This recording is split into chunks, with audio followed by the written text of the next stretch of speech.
Welcome to News Desk on Celebration TV. I am Comfort James. And I'm Femi Mark. And the news making the rounds. Please stay with us as we bring you details. Watch robust, objective, analytical, informative, educative, entertaining and inspiring news on Celebration TV News Desk.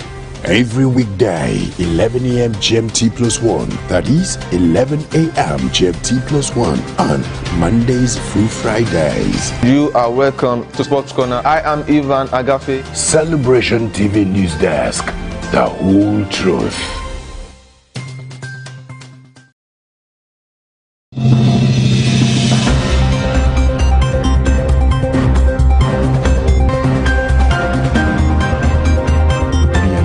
To 15.7 trillion naira at the end of December 2018. Senior Democrats have responded by accusing him of committing a gross offense. The All Progressives Congress has vowed to punish the Ogun State Governor, Ibikunle Amosu.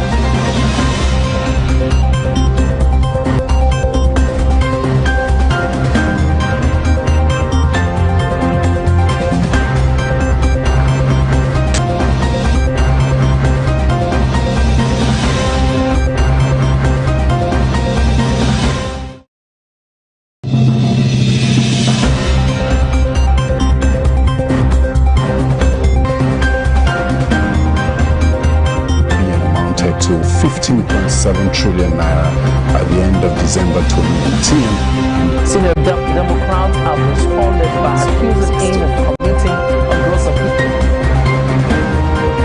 The All Progressives Congress has vowed to punish the Ogun State Governor, Ibikunle Amosu.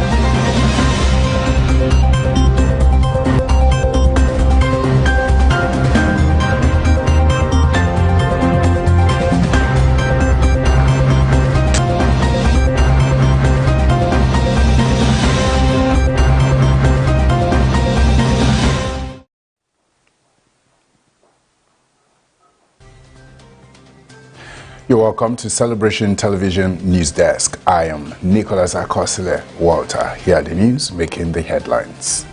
Edo election. My victory is triumph over Godfatherism, says Obaseki. And Cameroon army deploys ahead of Tuesday's protest. Israel, UAE and Bahrain sign Abraham Accord. Trump says dawn of new Middle East. 78 firms bid to rehabilitate pipelines and depots, says NMPC. Anga firm America's The Charm Bill wins U.S. Open. Please stay with us as we bring you details of our news after the short break.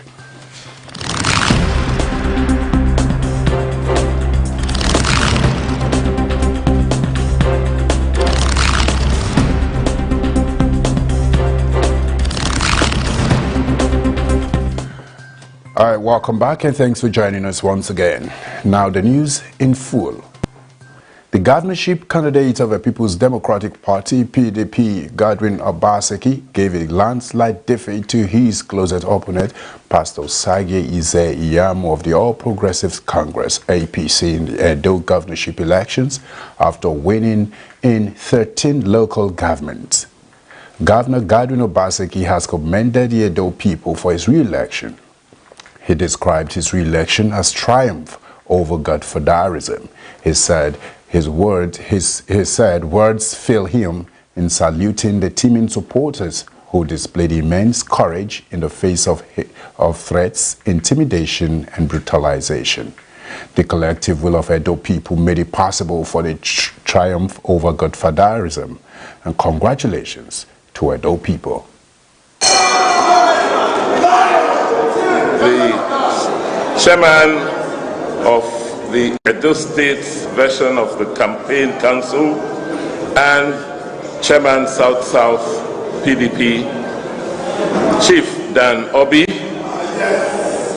the Chairman of our party in Edo State, Dr. Tony Azebami, distinguished senators, members of the House of Assembly, Secretary to the Government of Edo State, Barrister Saudi Ogie, and other distinguished leaders of our party who are present, gentlemen of the press, the great people of Edo State have spoken, and they have spoken loud and clear. We thank God Almighty and give Him all the glory for this victory. Thank you, President Muhammadu Buhari, for defending our democracy and allowing the Independent Electoral Commission, INEC, and the security services to perform their constitutional functions without interference.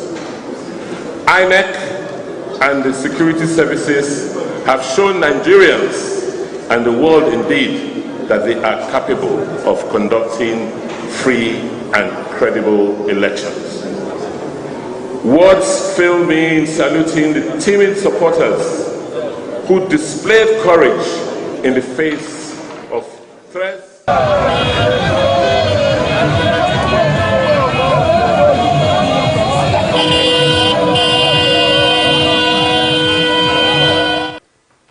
The Independent National Electoral Commission had declared Obaseki a winner of the governorship election.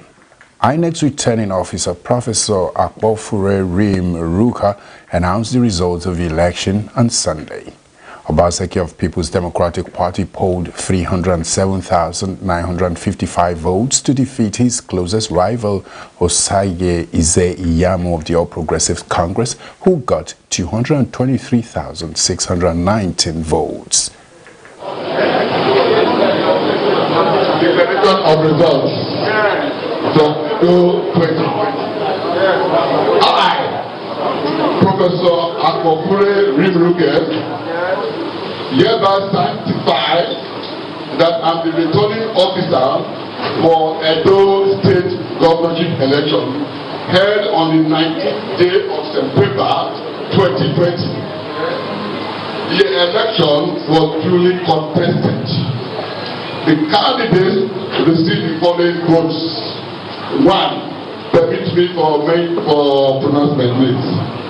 Ede Melgota Osamia of AA had 107 votes.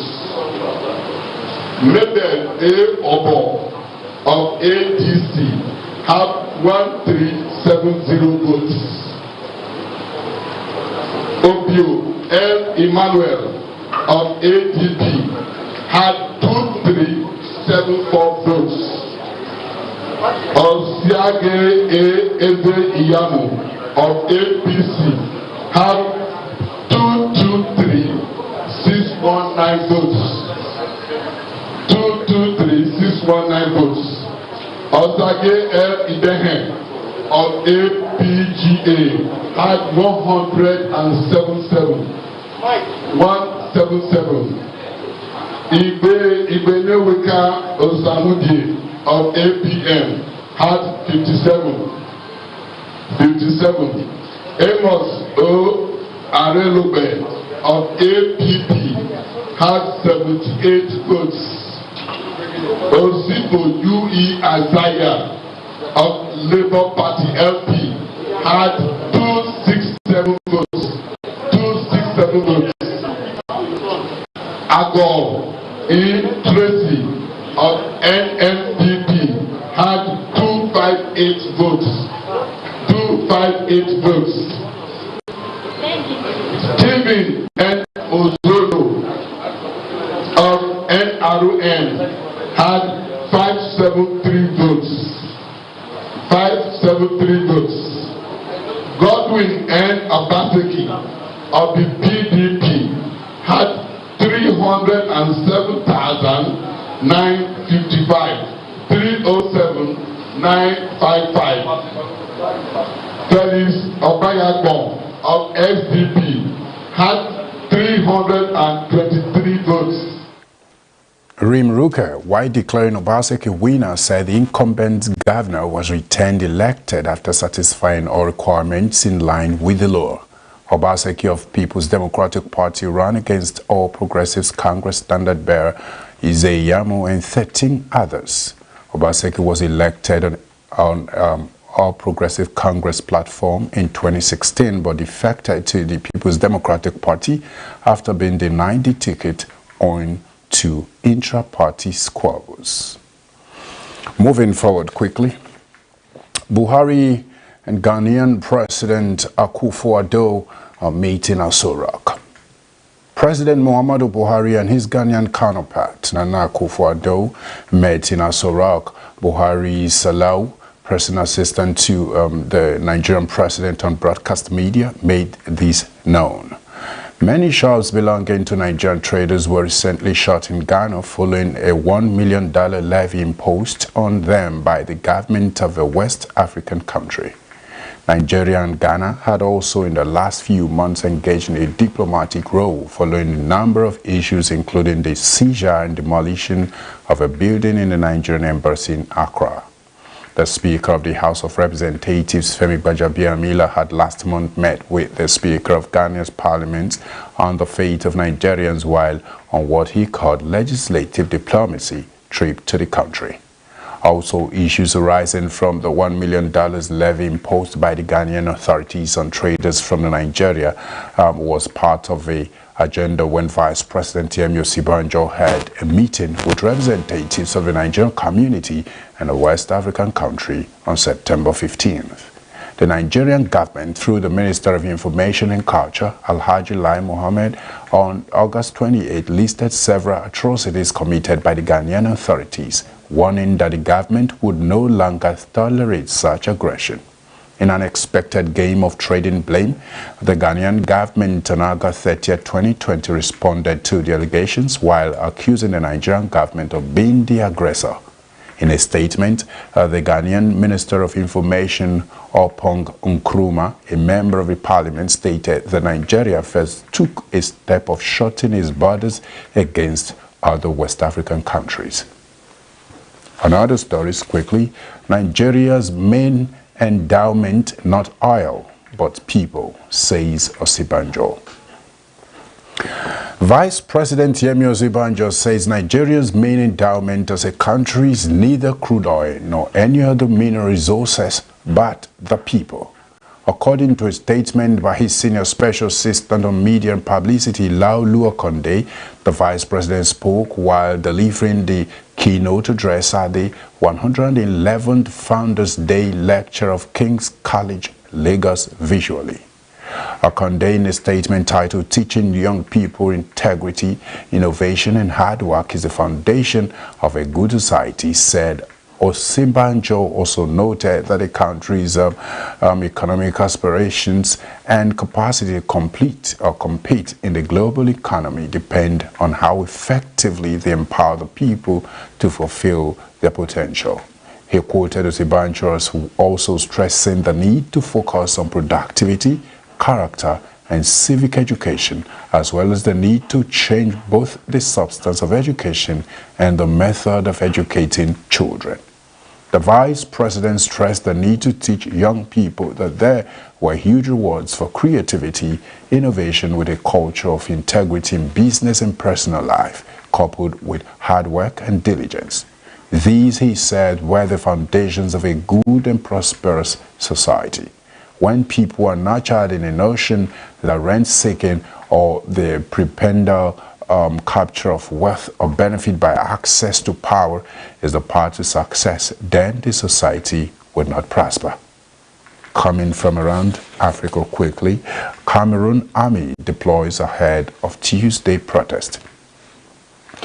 All military personnel have been put on alert in Cameroon for 4 days, starting today, over fears that Tuesday protest could cause severe public disorder.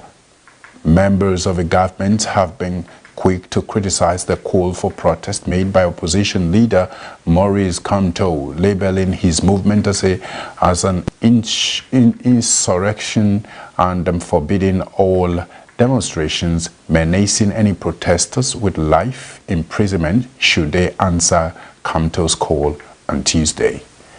Maurice Kamto, leader of the Cameroon Renaissance Movement, has been calling for peaceful protest, demanding that President Paul Biya step down and the regional elections in the Anglophone regions be reformed so to include the marginalized communities. Since 2017, security forces have been violently repressing activists demanding the independence of the Anglophone regions. Instability that has forced 500,000 people from their homes. And still from around Africa, pro-Ouattara supporters rally in Paris ahead of presidential elections. Supporters of the current Ivory Coast President Alassane Ouattara gathered in Paris to show their support to their candidate. Ouattara, who came to power in 2010 following the refusal of former President Laurent Gbagbo to step down, has long been praised by his supporters as Ivory Coast's savior, especially for his social work. One of the supporters said he's someone who built Ivory Coast. He made beautiful maternity hospitals for women so they can give birth. He actually built buildings, subways, etc. He has achieved many things compared to those who came before him. Following the death of Prime Minister Coulibaly, Ouattara stepped up to run for a third term in office. A move deemed illegal by the opposition, but his party argues that the 2016 constitutional reform allows it. States Delegates Coordinator for the presidential party RHDP in Île-de-France, Titiane Kohn, says the law does not always go in the direction you want it to, and you must assume it is there for everyone to accept it and continue with it. Without law, it's unrest. It can favor you at one moment and disfavor you at another. With tensions rising in Ivory Coast, many fear the elections might lead to yet another moment of violence. We'll go on a short break. We'll come back and bring you updates from the United States of America. Stay with us.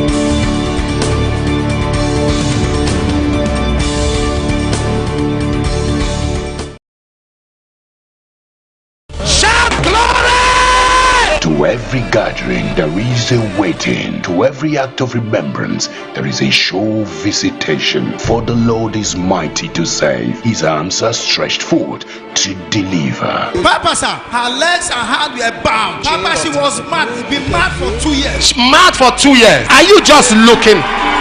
Hallelujah. September to remember 2020. Pray until something happens. Say, my father, my father.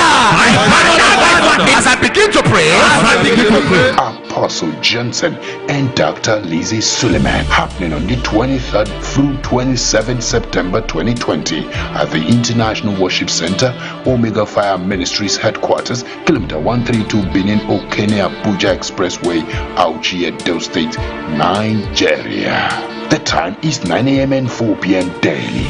For inquiries, please call. September to remember. It is time to travel.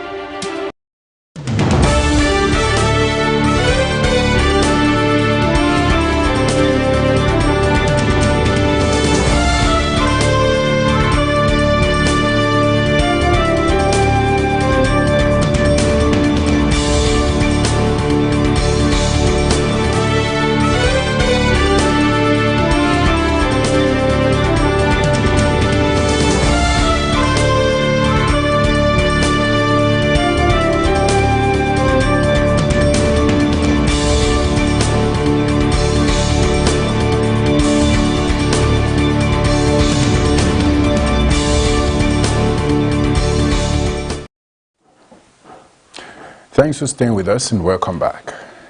Now, updates from the United States. Israel, UAE and Bahrain signed Abraham Accord, Trump says, dawn of new Middle East. As per the agreements, the UAE and Bahrain will establish embassies, exchange ambassadors, cooperate and work together with Israel. U.S. President Donald Trump hosted Israeli Prime Minister Benjamin Netanyahu and foreign ministers of the United Arab Emirates and Bahrain for the signing of the historic Abraham Accord, which is the first Arab-Israeli peace deal in 26 years. They gathered to change the course of history after decades of division and conflicts will mark the dawn of a new Middle East, Trump said, moments before the accord was signed at the South Lawns of the White House. UAE was represented by Foreign Minister Abdul bin Zayed and Bahrain by Foreign Minister Abdulatif Al-Zayani. The Arab Accord, essentially bilateral agreements with Israel, does not mention the Israeli-Palestinian conflicts. Worth several thousand words. A historic day in the White House lawn as the United States officially brokers two more normalization agreements between Israel and Arab states. United States President Donald Trump, foreign ministers from the UAE and Bahrain, Abdullah bin Zayed and Abdulatif Al-Zayani, and Israeli Prime Minister Benjamin Netanyahu, all signing the momentous documents. Today, the world sees that they're choosing cooperation over conflict, friendship over enmity, prosperity over poverty, and hope over despair. They are choosing a future in which Arabs and Israelis, Muslims, Jews, and Christians can live together, pray together, and dream together, side by side in harmony, community, and peace. This day is a pivot of history. It heralds a new dawn of peace. For thousands of years, the Jewish people have prayed for peace. For decades, the Jewish state has prayed for peace. And this is why today we're filled with such profound gratitude. I stand here today to extend a hand of peace and receive a hand of peace. In our faith, we say, "O God, you are peace, and from you comes peace." The search for peace is an innate principle, yet principles are effectively realized when they're transformed into action. Today, we are already witnessing a change in the heart of the Middle East, a change that will send hope around the world. Bahrain, on the other hand, has only signed a joint declaration for peace under the new Abraham Accords, while pushing for peace with the Palestinians as a tenet to those agreements. Israel and Bahrain will move on to more fleshed-out bilateral agreements in the coming weeks. Today's agreement is an important first step, and it is now incumbent on us to work urgently and actively to bring about the lasting peace and security our peoples deserve. A just, comprehensive, and enduring two-state solution to the Palestinian-Israeli conflict will be the foundation, the bedrock of such peace. In any case, the big news is that the completed Abraham Accords, signed by United States President Donald Trump, Israeli Prime Minister Netanyahu, and UAE Foreign Minister Al-Zayed, has been released for publication. And aspiring to, quote, realize the vision of a Middle East that is stable, peaceful, and prosperous for all, it includes agreements on full normalization of bilateral ties, establishment of embassies and ambassadors, a vow to prevent terrorist or hostile activities while promoting peace in the Middle East, a framework for navigating disputes, and of course, mutual understandings in everything from finance and healthcare to education, environment, water, and tourism. Pro-Israel demonstrators outside the ceremony hailing the agreement for its unique benefits. This is the first peace treaty since Egypt, really, and then Jordan. And plus, not only a peace treaty, it's going to be an economic benefit for everybody. I mean, that's the main thing, economically, you know, tourism, trade. Then finally, ending the ceremony, the White House hosted a lunch in which President Trump again signaled a very bright future, with at least half a dozen other nations predicted to soon follow in the United Arab Emirates and Bahrain's footsteps. Yeah, we're very far down the road with about 5 additional countries. Frankly, I think we could have had them here today. We thought out of respect, UAE, they deserved it. And Bahrain came immediately after. They really wanted to do it. but we'll have at least 5 or 6 countries coming along very quickly. It's going to be peace in the Middle East. The president pointed out that these were the only 2 peace deals between Israel and the Arab states in more than a quarter of a century. Egypt was the first Arab state to sign a peace deal with Israel in 1979. Jordan signed a peace pact in 1994. As per the agreements, the UAE and Bahrain will establish embassies, exchange ambassadors, cooperate and work together with Israel across a range of sectors including tourism, trade, healthcare and security. Dear friends, the Abraham Accords also opened the door for Muslims around the world to visit the historic sites in Israel and to peacefully pray at Al-Aqsa Mosque in Jerusalem, the 3rd holiest site in Islam, Trump said, amidst applause and cheer from more than 200 invited guests. Together, these agreements will serve as a foundation for comprehensive peace across the entire region, Trump has said. More updates from India. The Taj Mahal reopens after longest shutdown. The iconic Taj Mahal has reopened its door to visitors after 6 months, the longest it has ever been shut. It was closed as the country went into a stringent lockdown in March to halt the spread of coronavirus. It will now allow only 5,000 visitors daily and enforce COVID-19 safety measures as cases spike in India. The Taj Mahal is one of the world's leading tourist attractions and drew as many as 70,000 people every day before the pandemic. The 17th century marble mausoleum was built by Mughal Emperor Shah Jahan in memory of his queen Mumtaz Mahal. It was last shut briefly in 1978 when Agra city, where it is located, flooded, and before that the monument closed for a few days in 1971 during a war between India and Pakistan. The entire campus was sanitized before the doors opened at 8 a.m. and all officials were seen wearing masks and face shields, local journalist Yagosha Kumar Sain said. Authorities said there would be temperature checks at the entrance and visitors will be asked to use digital payment methods to buy tickets. They have also been told to follow social distancing on the property. While visitors can take selfies or solo photographs, group photos are not allowed. India has reported more than 5 million cases so far, and Uttar Pradesh, where the Taj is located, has the country's 5th highest caseload. Mr. Kumar said it would be interesting to see how authorities enforce safety rules when large groups start visiting the site. The Taj is surrounded by gardens where visitors spend a lot of time walking around and posing for photographs, but the mausoleum itself is a closed space with almost no ventilation, making it vulnerable to COVID-19 transmission. Typically, it is crowded as tourists move in and out of it in long lines. Quickly on business news. 78 firms bid to rehabilitate pipelines and depots, says NNPC. The Nigerian National Petroleum Corporation announced that 78 companies submitted visual bids to rehabilitate its downstream pipelines, associated depots and terminal infrastructure through the finance, build, operate and transfer model. An NPC Group Managing Director Mele Kyari said the exercise was in fulfillment of the corporation's commitment to transparency and accountability as an extractive industries transparency initiative partner company.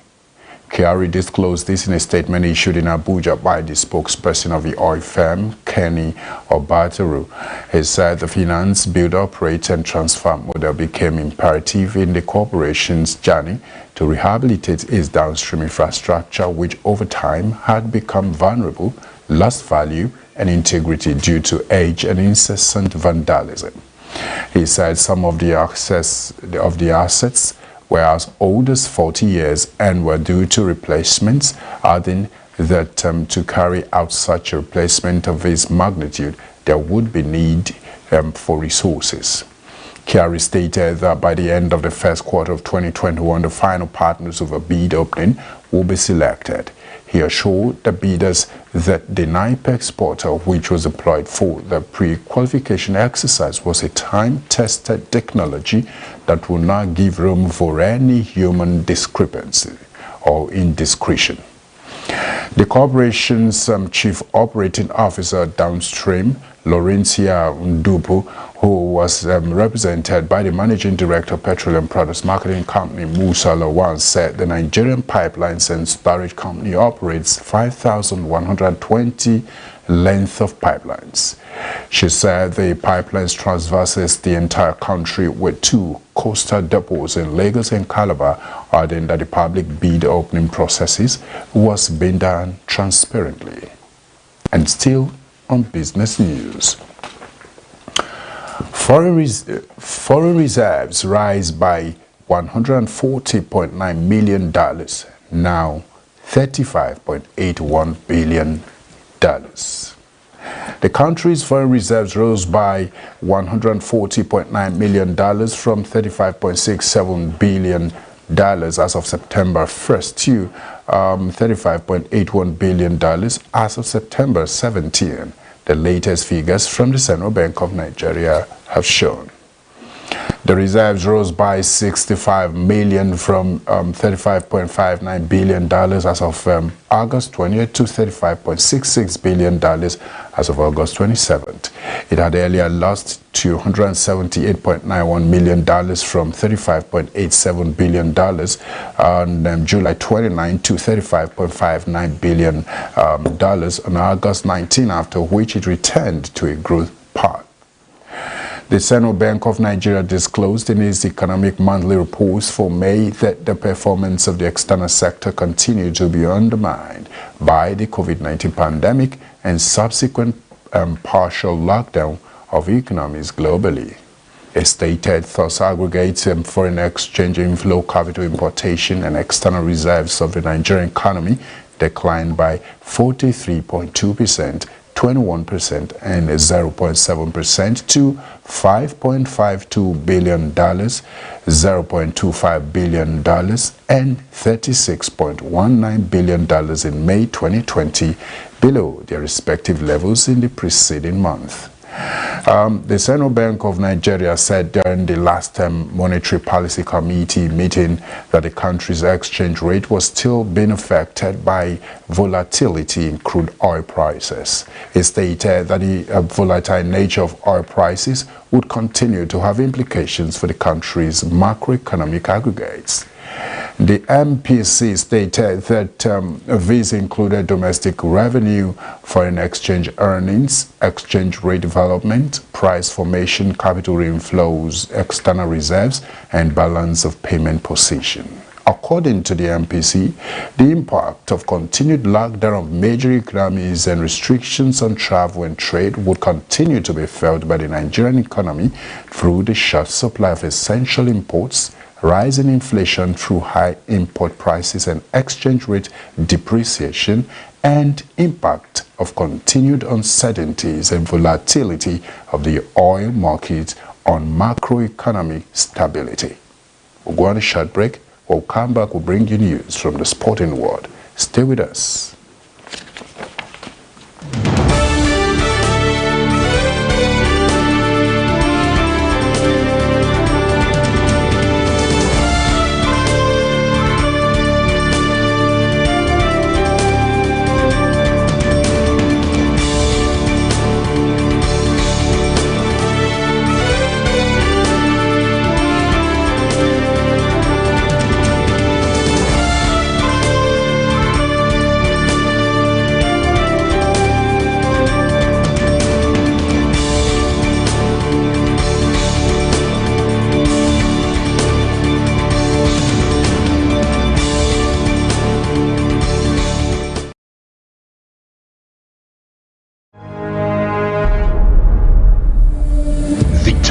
Has come for the gathering of sons to get recharged and revitalized. The church that cannot be despised is a church of testimonies. An outburst of revival.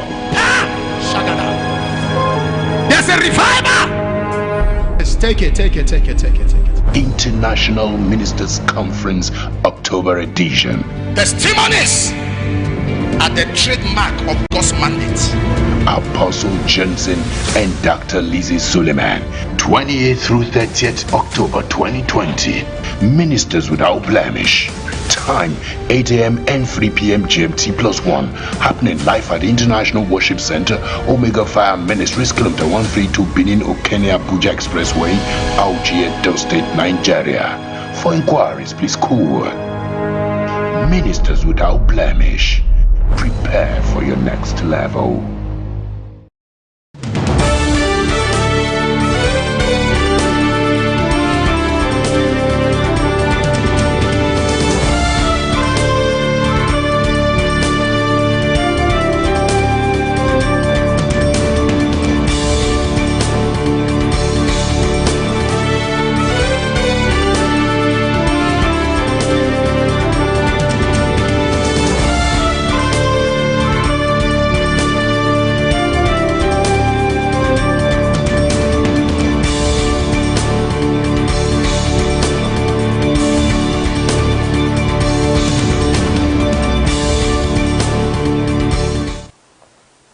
You welcome sports news. And on golf, America's DeChambeau wins U.S. Open.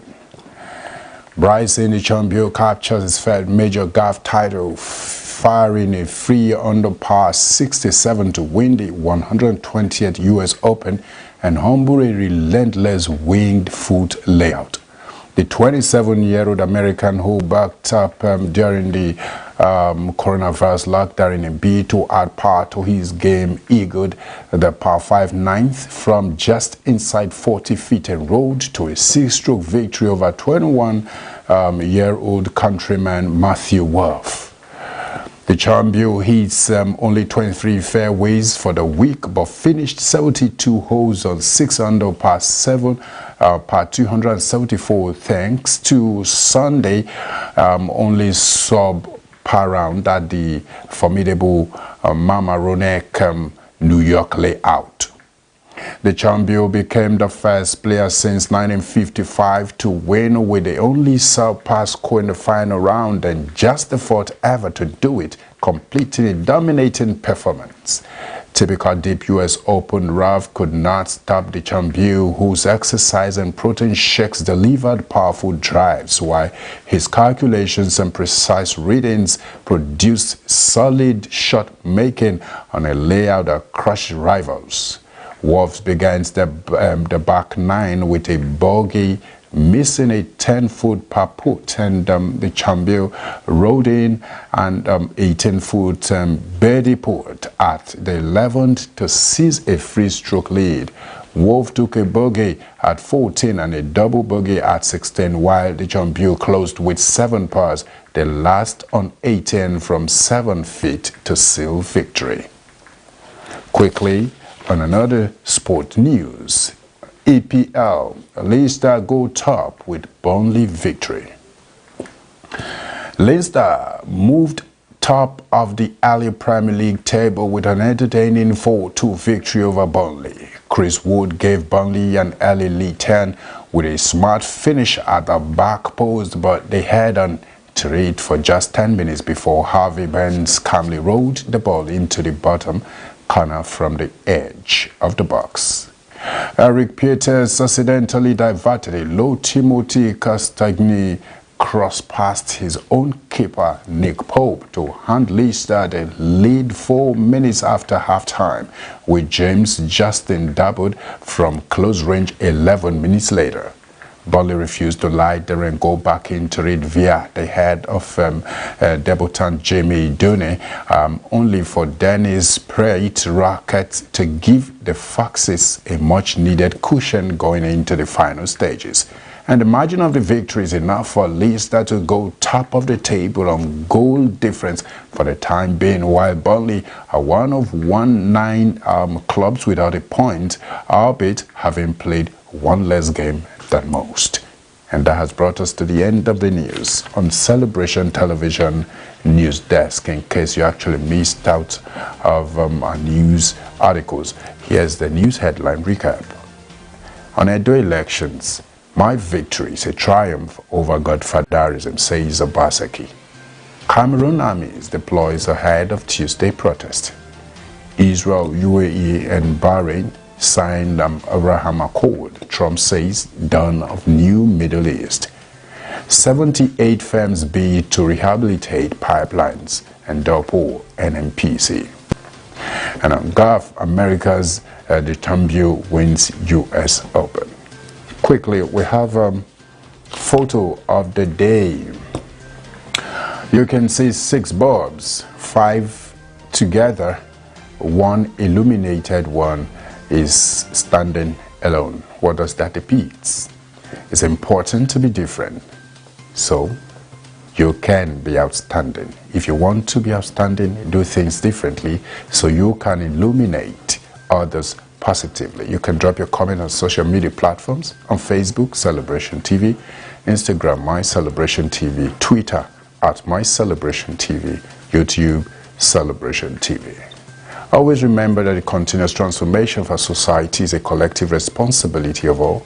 No matter the office you hold today as a nation's president, a thought leader, an opinion molder, a character builder, a professional, or as a person pursuing passion, you have a duty to give your all to making the society a better place for us and the generations to come.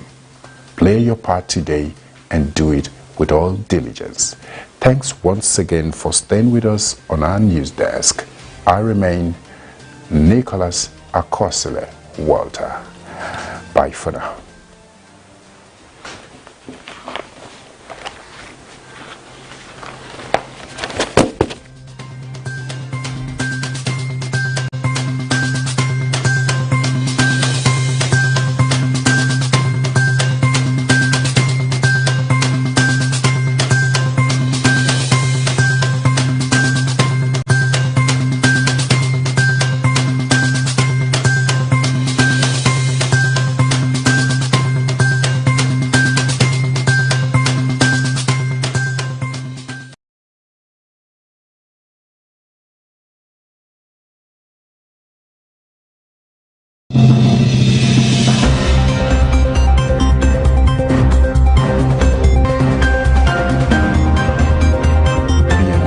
To 15.7 trillion naira at the end of December 2019. Senior Democrats have responded by accusing him of committing a gross offense. The All Progressives Congress has vowed to punish the Ogun State Governor Ibikunle Amosun.